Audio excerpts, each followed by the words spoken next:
Hello, this is 6.3. We're going to look at trigonometric functions of any angle. Previously, we evaluated trigonometric functions of an acute angle.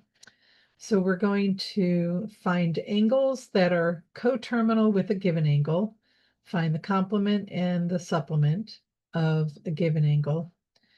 We're going to determine 6 trigonometric function values for any angle in standard position when the coordinates of a point on the terminal side are given. We're going to find the function values for any angle whose terminal side lies on an axis.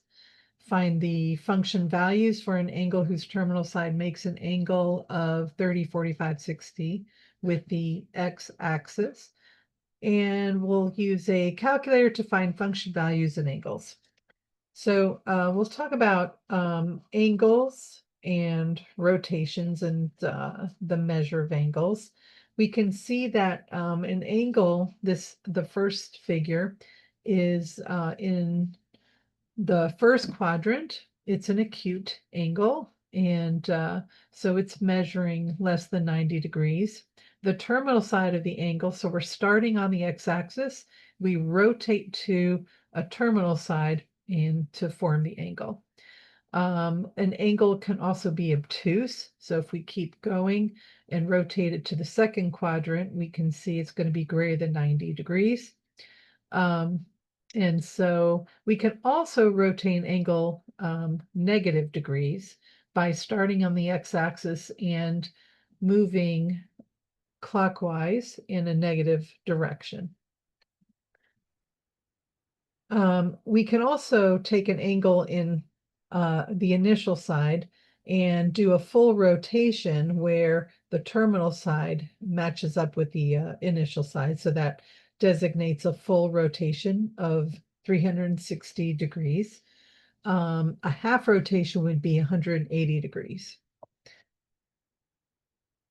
If we went just a quarter rotation, we would get to 90 degrees. So you can label 90, 180.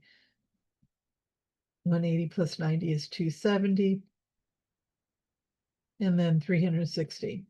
So we start at 0 degrees and we rotate around the circle up to 360 degrees. So 0 and 360 are actually the same. The initial side is meeting the terminal side there. Angle measures of 60 degrees, 135, 330, and 420 are here in these figures. So we can see that in the first figure, 135 degrees in the positive direction. Well, we can find out what that is if we go negative. So take 360, subtract 135, and we see that we have 225 degrees left. So 135 degrees is the exact same angle as negative 225 degrees. A negative 30 degrees is the exact same angle as 330 degrees. Now, 60 degrees, if we were to add 60 plus 360, that would be a full rotation, we would get 420. So if we add a full rotation, we get 420. So 60 degrees is equal to 420 degrees. And then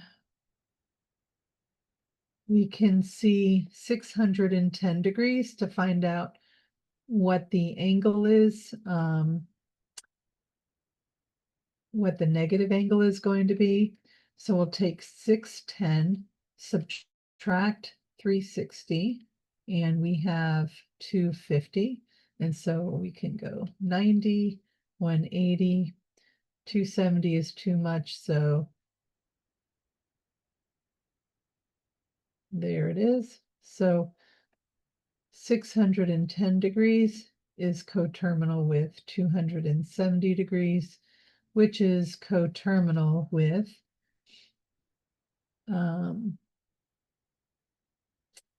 let's see.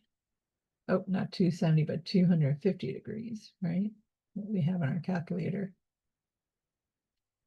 And then if we want 360 minus 250 to see what's left on the other underside of that, that's the same thing as rotating clockwise in the negative direction, 110 degrees. So if two or more angles have the same terminal side, the angles are said to be coterminal. To find angles coterminal with given angles, we just add or subtract multiples of 360. So in example 1, find two positive angles and two negative angles that are coterminal with 61. So 61 is coterminal with, we're going to go ahead and add 360. And we have 421. If we add another rotation of 360, we get 781 degrees. We can also find a negative angle that is coterminal with 61 degrees. If we subtract 360, we will have negative 299 degrees. And the next one would be a negative 659 degrees. -8. To find an angle that is coterminal with -8, we're going to add -8 plus 360, and we'll get 352 degrees. Add another 360, and we have 712 degrees. To find a couple of negative numbers or angles, take -8 and subtract 360. We have negative 368 degrees. Subtract 360 again, and we have a negative 728 degrees. We can classify angles. This one is a right angle. We have an acute angle, which is less than 90. An obtuse angle is greater than 90, but less than 180. And then a straight angle is 180 degrees. So two acute angles are complementary if their sum is 90 degrees. And two positive angles are supplementary if their sum is 180 degrees. So for example, we see that 10 and 80, these two angles, are complementary because they add up to 90 degrees. We see that 45 and 135 degrees are supplementary because they add up to 180 degrees. So let's find the complement and the supplement of these angles. To find the complement, we subtract from 90. So 90 minus 62.37.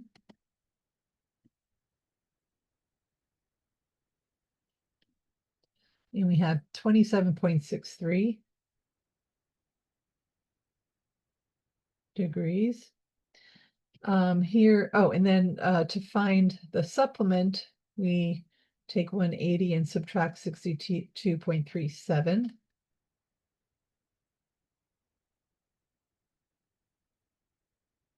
And we have 117.63.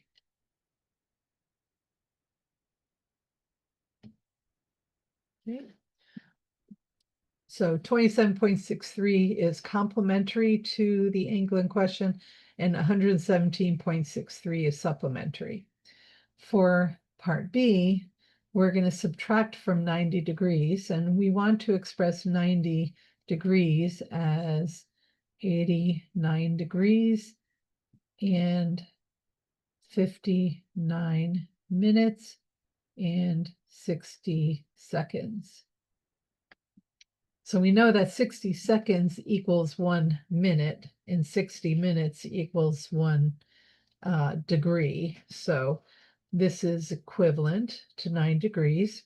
We're going to subtract 41 degrees, 46 minutes, 18 seconds. So 60 minus 18 gives us 42 minutes. We have 13, I'm sorry, those were 42 seconds, 13 minutes and 48 degrees. So we found the complementary angle. To find one that is supplementary, we're going to break down 180 degrees as 179 degrees, 59 minutes, 60 seconds. Subtract 41 degrees, 46 minutes, 18 seconds. And we have 60 minus 18, which is 42 degrees, 42 seconds. This is 13 minutes and 138 degrees. And so we found our supplementary angle.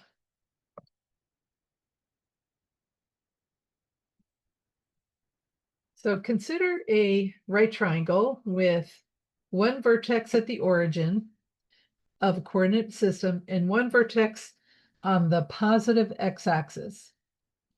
So we have it right here at P. So we have two vertices here. So the other vertex P is a point on the circle whose center is at the origin, and the radius is R. That's the length of the hypotenuse of this triangle.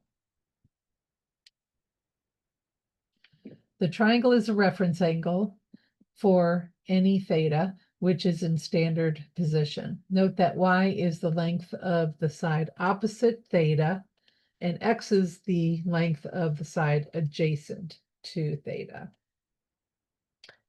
So the following are reference triangles whose terminal angles are in quadrants. Let's see, this was in quadrant 2, this one's in quadrant 3, and this one's in quadrant 4, okay?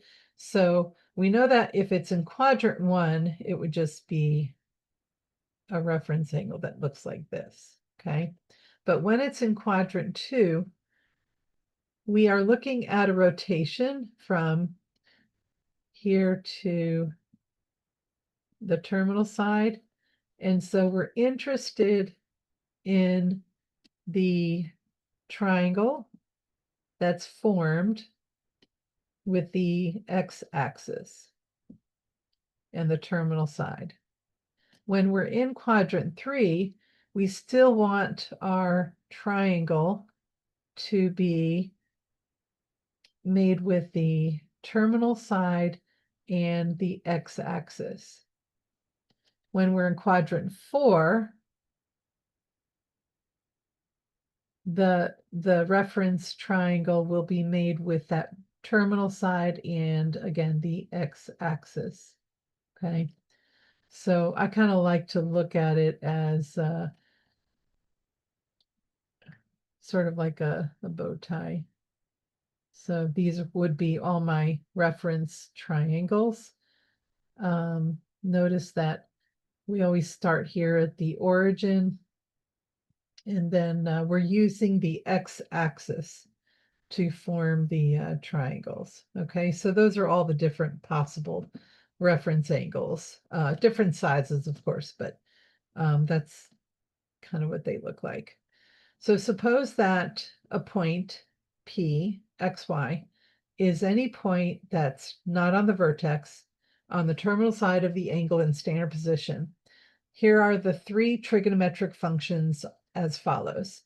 So the sine, which we know is the sine of theta is opposite over hypotenuse. Okay, so let's just take our reference angle in the first quadrant. Okay, so here's theta. The sine is the opposite, which is y. This would be x, the adjacent, and r is the hypotenuse. So the sine is y over r, cosine is x over r, tangent is y over x. The cosecant is just a reciprocal of sine, secant is reciprocal of cosine, and cotangent is the reciprocal of tangent. So we can find sine, cosine, tangent, and the reciprocal functions of any angle that is sketched here, and it could be in any quadrant. So this one is in quadrant 1. Of course, if we were in quadrant 2, we would have our x value would be negative. All right, so now we'll be able to get positive and negative values for all of our functions. So in example 3, we're going to determine the 6 trigonometric functions of the angle shown below. Okay, so we have our terminal side here, and we see this rotation. It's going around a full rotation and then some, okay? So, but it's ending up in quadrant 3. So I'm going to draw my reference triangle. I always draw that, that perpendicular line to the x-axis. So the 15,8, that is our x and y. So I'm just going to enlarge that a little bit. So here's our reference angle. And we have y is -8 and x is -15. So we do need to find r, which is using the Pythagorean theorem. We have 8 squared plus 15 squared is 289. Take the square root of 289 and we have 17. So r is 17. So now we can find the sine of theta is the, oh, in this case, we're going to call it alpha, right? Because the sine of this angle here is actually the same thing as the sine of alpha. So the sine of alpha is y over r, which is -8 over 17. The cosine of alpha is x over r, which is -15 over 17. And the tangent alpha is y over x, which is -8 over -15, which is 8 over 15. And now we can find the reciprocal functions. So the cosecant of alpha is -17 over 8. The secant of alpha is reciprocal of cosine, which is a -17 over 15. And then the cotan of alpha is 15 over 8. In example 4, given that the tangent theta equals -2/3 and theta is in the second quadrant, find the other functions. So what we'll do is we're in quadrant 2. We will go ahead and draw the terminal side and draw a reference triangle with theta.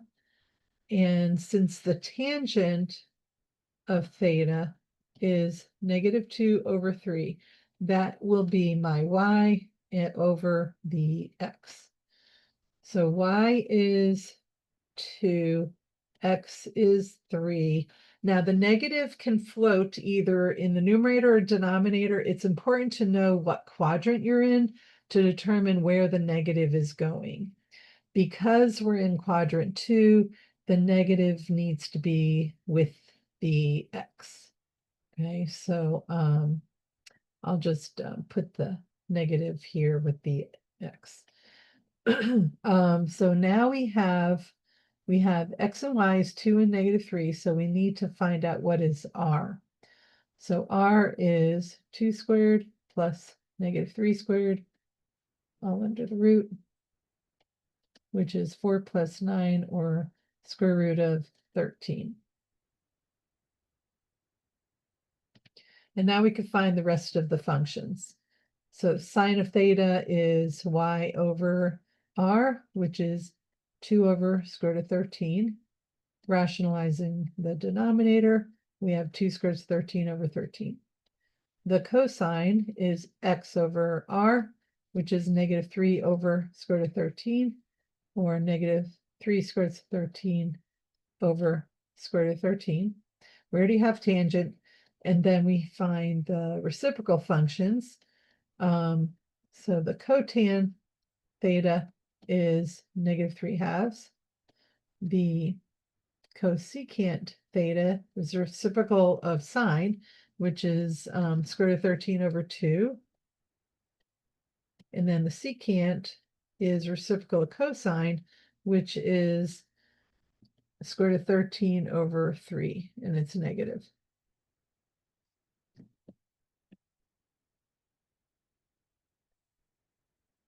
A quadrantal angle ends up on one of the axes. So the terminal side, after rotation, will end up on an axis, either the x or the y-axis. So for example 5, find the sine, cosine, and tangent values for 90 degrees, 180 degrees, 270 degrees, and then 360 degrees. Okay, so the sine of 90. What we can do is look for a point 0, 1. So x is 0, y is 1. So for our radius is equal to the square root of 0 squared plus 1 squared, which is 1. So for the sine, it's y over r, which is 1 over 1, or just 1. Okay, so r is always going to be 1, so essentially it's just the y coordinate. We don't have to worry about dividing by 1. So the sine is y. The cosine is going to be my x value, x over r. So x is 0. And then the tangent is y over x, which is 1 over 0, which is undefined.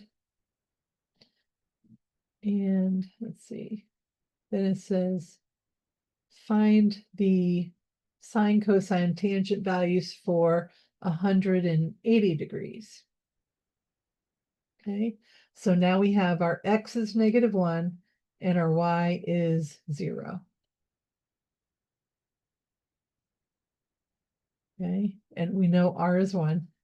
So the sine is x over r, or -1. The cosine is, the sine is our y is equal to y over r, which is 0. The cosine is x, which is -1. And the tangent is y over x, which is 0 over -1, which is 0. So the tangent of 180 is 0. And then at 270, we've got our xy here. The sine of 270 is -1. The cosine is 0, okay, because the sine is, we're looking at the y value. The cosine, we're looking at the x value. And for the tangent, we're looking at the y over x. So this is undefined here for tangent. And then finally at 360, which is a full rotation, we have x is 1, y is 0. So the sine of 360 is our y value, which is 0. Cosine is 1.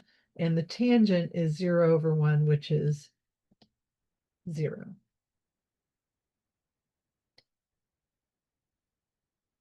The reference angle for an angle in the acute angle formed by the terminal side of the angle and the x-axis. So find the reference angle in the exact function for tangent of 150 degrees. So let's go ahead and sketch this. We have 0. I'm going to go in the positive direction. So this is 90. This is 180. So I know I'm in quadrant 2. Okay, so this is 150 degrees. So the reference angle will be the angle that forms with the x-axis in quadrant 2. So there it is. And there's my angle right here. So 150 plus 30. So theta is equal to 30. That's my reference angle. For cosine, oh, and so now we're going to find the tangent of 150. So let's go ahead and take this angle and enlarge it a little bit. And we know that this is 30 degrees. So we have a 30, 60, 90. We have 1 square root of 3, 2 triangle. But because we're in quadrant 2, the x is negative. So we have negative square root of 3. Here's a 1, and there's a 2. So the tangent of 150 degrees is equal to y over x, which is 1 over negative square root of 3, which is negative square root of 3 over 3.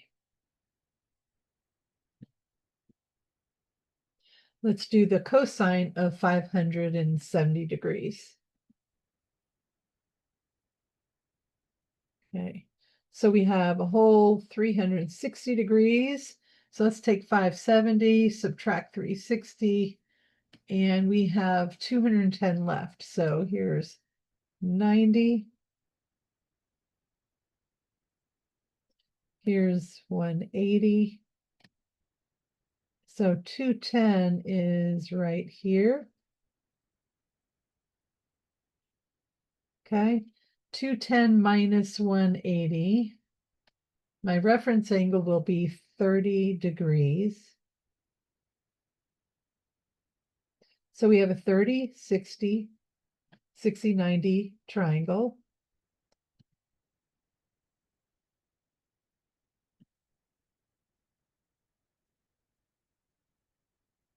And so across from the 30 is 1, across from the 60 is square root of 3, and then we have our 2 on the hypotenuse. And then putting in our negatives, let's see, in quadrant 3, x and y are both negative. So the cosine of 570 degrees is equal to x over r, which is negative square root of 3 over 2. And that's exact. We can find on our calculator, however, we're only going to get an approximation with a decimal. And then the cosecant of negative 330. So let's go ahead and sketch that. So that's almost a full rotation. It's just stopping short of that. So this is 330 degrees. In the negative direction. So we're going to draw the reference triangle. And so 360 minus 330 will give us 30 degrees for the reference angle. Again, we have a 30, 60, 90, 1 square root of 3, 2 triangle. And they're all positive in quadrant 1 here. So the cosecant of negative 330 is equal to, that's reciprocal of sine, so that's the hypotenuse over opposite, or the r in this case, since it's any angle, let's say the radius r over the y. So r is 2, y is 1, so it's 2.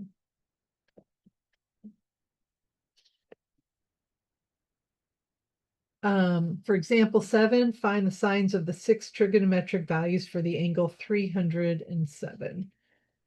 So it's just wanting to know whether it's positive or negative. So let's go ahead and sketch 307. So that's almost a full rotation. It stops. So it's 370 degrees. And it stops short of that full rotation because that's 360. And so the reference angle will be 360 minus 307. That's 53 degrees. Okay. And so the sine of our sine of 307 is, let's take a look at the x and the y. So here's our x, here's our y, here's our r. So x is negative. So this point here corresponds to a negative number, and then the y, or no, the x is positive, but the y is negative. Okay, so x is positive and y is negative. So the sine of 307, that's y over r. Since y is negative, it's a negative number. The cosine is positive because it's an x over r. The tangent is y over x, so that's negative. The cosecant is going to take the same sign as its reciprocal function, which is sine, so it's also negative because r over y is going to be negative. And then the secant is a reciprocal of cosine, so that one's positive. And then the cotan is negative.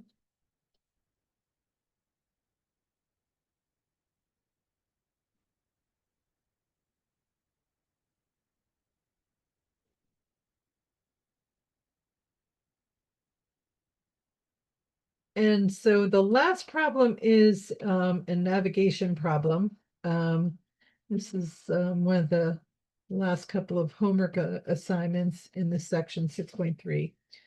In example 8, an airplane flies 140 kilometers from an airport in a direction of 260 degrees. How far west of the airport is the plane then? And then how far south? So in navigation, direction is given in degrees measured clockwise from the north. So we always start with the north, okay? And so I'll just go ahead and draw my XY plane here. So it's flying 140 kilometers from an airport in a direction of 260. Okay, so we're going to go, here's 90, here's 180, and here's 260.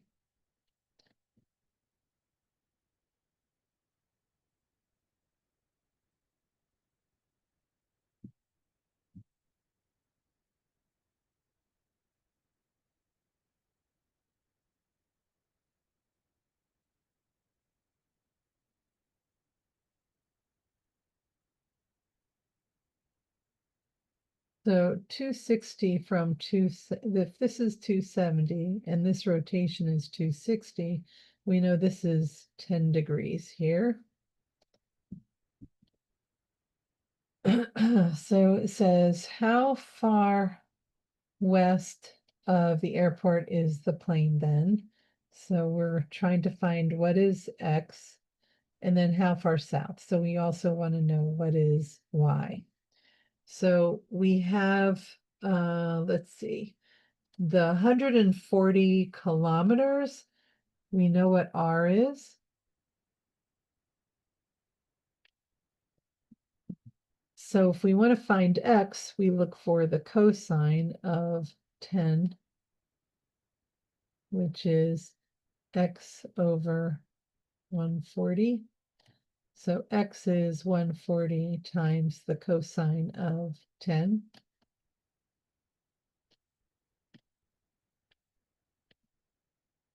Which is 138 degrees about. And then to find y, we're going to put sine of 10 degrees is equal to y over 140. So y is 140 times the sine of 10 degrees.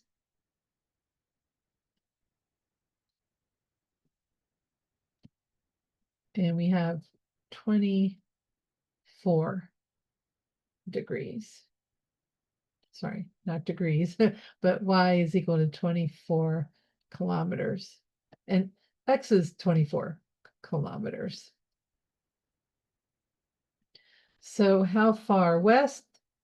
So the plane is 138 kilometers west of the airport, and it is 24 kilometers south. All right, and that's it.